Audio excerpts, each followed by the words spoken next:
Olá, seja muito bem-vindo. É o Seu Direito no Ar, o quadro que te ajuda a entender e exercer seus direitos de cidadão. E o tema de hoje toca diretamente no bolso e na rotina das famílias brasileiras neste início de ano.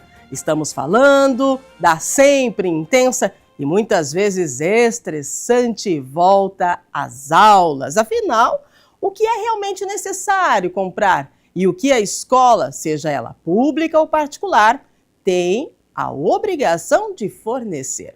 Para nos ajudar a navegar nesse mar de listas e exigências e, claro, garantir o que é de direito do cidadão, nós vamos receber aqui o doutor Fernando Morelli. Ele é advogado, especialista em direito empresarial e também direito do consumidor. Doutor, seja muito bem-vindo. Obrigada pela sua presença.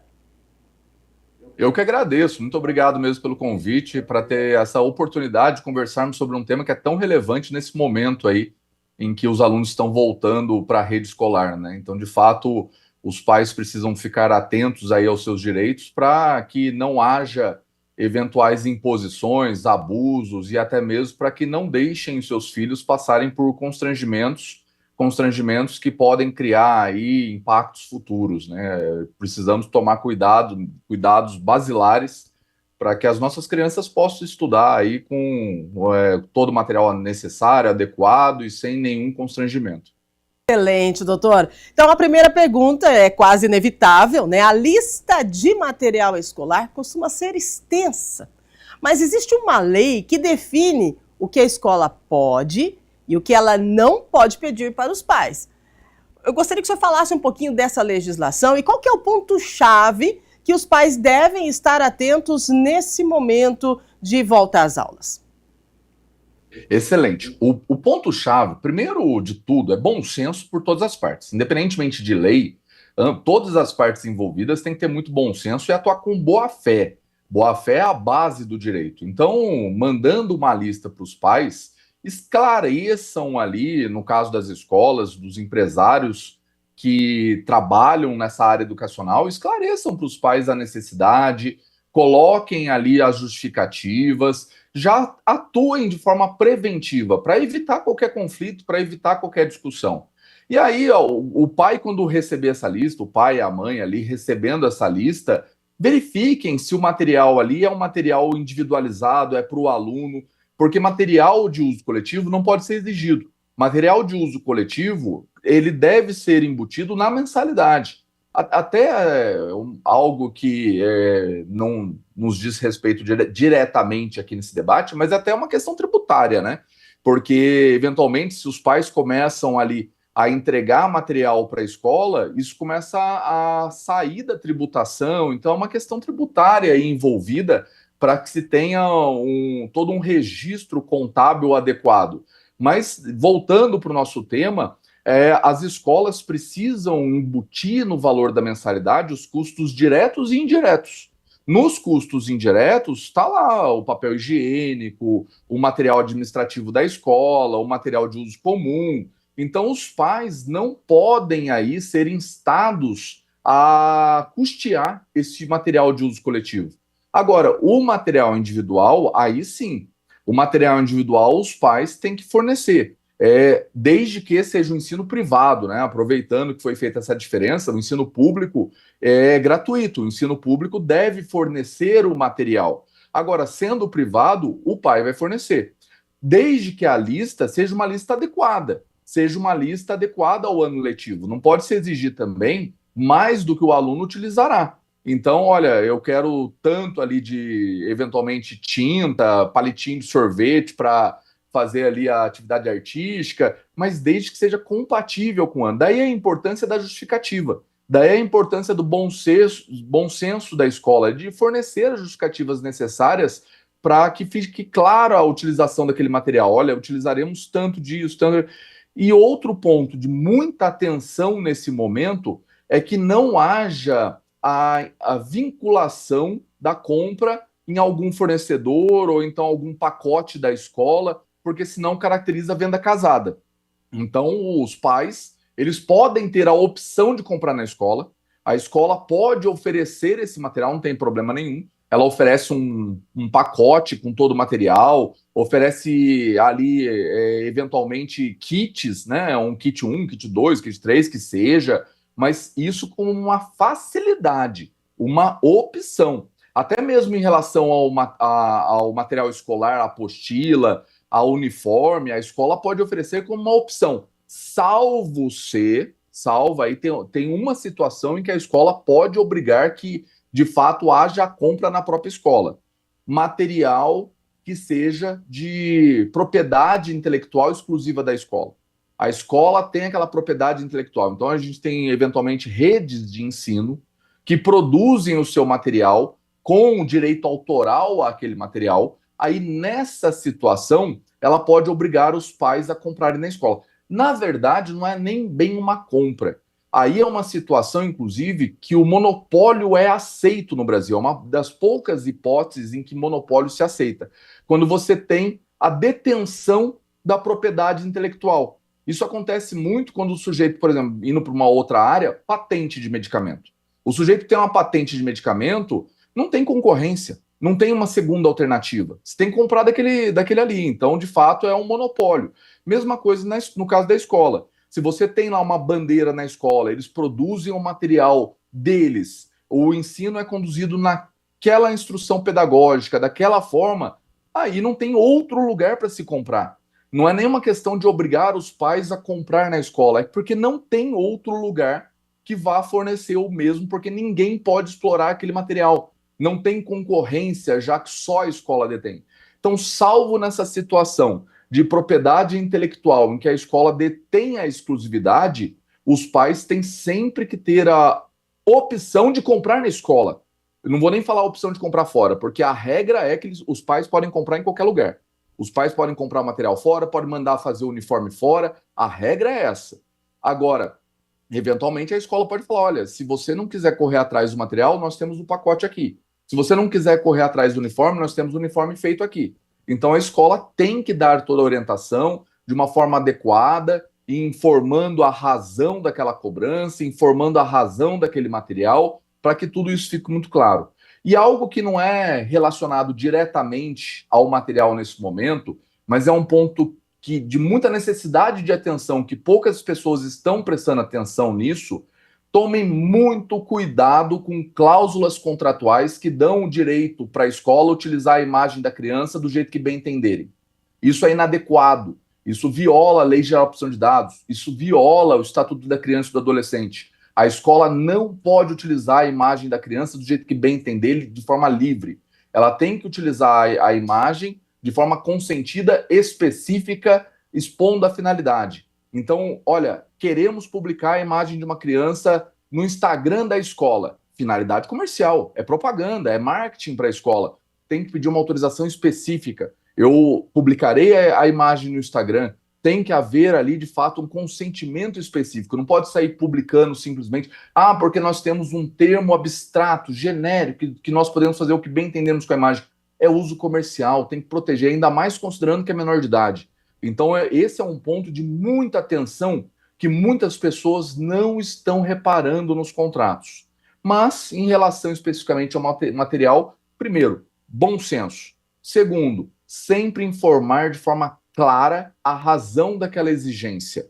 E se a escola não informou e os pais não estão entendendo, peçam esclarecimento, peçam uma planilha explicando a razão, os quantitativos, e a escola tem a obrigação de fornecer essa explicação. E terceiro, eventualmente, algum material que tenha propriedade intelectual, aí sim podem ser ali de uso exclusivo da escola e os pais têm que comprar nessa escola.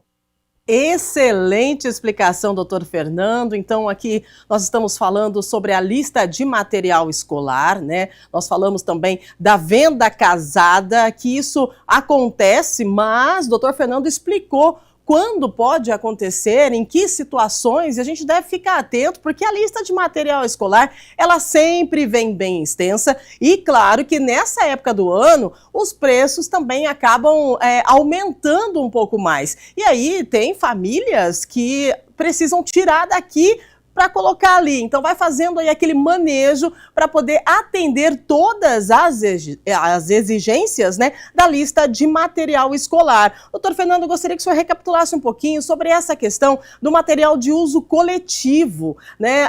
Na escola pública, esse material de uso coletivo, ele deve ser total oferecido pelo governo, é isso? A escola pode solicitar que na metade do ano, de repente, o pai mande para a escola, né, o papel higiênico para poder, de uso da criança, para poder dar uma estrutura melhor, ou isso é errado?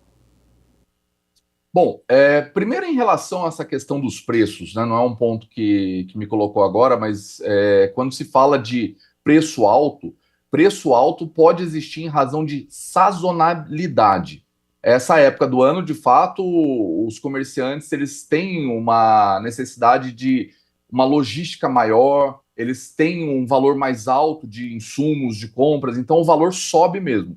Mas temos que tomar muito cuidado que o Código de Defesa do Consumidor, que é aplicável nessa situação também, além da lei de mensalidades escolares, além da lei de diretrizes e bases da educação, o Código de Defesa do Consumidor se aplica porque é uma relação de consumo que nós temos aí. Se o preço ele aumenta demais de forma injustificada, com base no artigo 49 do Código de Defesa do Consumidor, isso é considerado prática abusiva. Então não pode haver um aumento que não seja de forma justa, de forma justificável, com justa causa. Esse é um primeiro ponto de atenção. Segundo, em relação ao material de uso individual, né, que está colocando o material de uso individual pode ser pleiteado, sim, em escolas privadas. Em escolas públicas, deve ser fornecido pelo próprio governo. O material de uso privado e individual no poder público, ele é gratuito. Agora, o que pode ser solicitado, e aí tanto no privado quanto no público, é contribuição. Não tem problema nenhum de solicitar, tanto em material individual quanto coletivo.